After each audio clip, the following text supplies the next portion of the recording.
បាទដំបងយើងអុកមួយហើយយើងកាច់សោទៅតែយើងមិនបាច់បច្ឆេះហេណា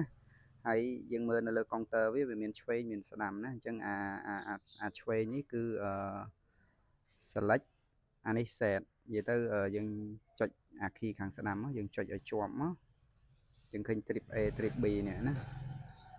អញ្ចឹងយើង select យក trip A អញ្ចឹង 0.5 គីឡូអញ្ចឹងដើម្បីលុបចុចនៅលើ asset នេះឲ្យជាប់មកវាលុបហើយ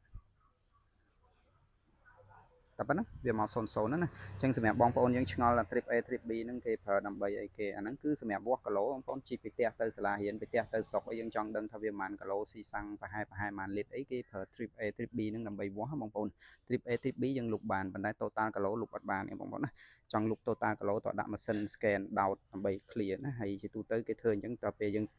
លក់ម៉ូតូទៅគេយកម៉ូតូហ្នឹងទៅរៀបចំដៃជើងទៅគេសេរីហើយណាចឹងសម្រាប់បងប្អូនយើងត្រូវការប្រភេទ Vario ណាតម្លៃអែមហ្មង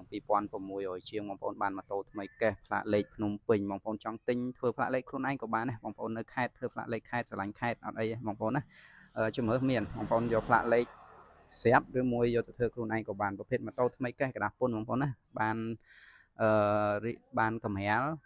មួកសុវត្ថិភាពភេទជាមួយកេះណាហើយបងប្អូនអត់យកវ៉ាន់ថែមចរចាគ្នាបានទៀតបងប្អូនណាតម្លៃពួកយើងអាចចរចាបានតាក់ញៀនបានភ្នំពេញក៏មានតម្លៃពិសេសដែរបងប្អូនណាទីតាំងលើផ្លូវ53ខាងកើតផ្សារទួលបរបងប្អូនលេខ Telegram 088 433 6660បងប្អូនសួរនាំទៅចង់ទិញដាច់ចង់ដូរចង់តម្លៃឯកសារមលួសបានអាស្រ័យបងប្អូនណាអរគុណ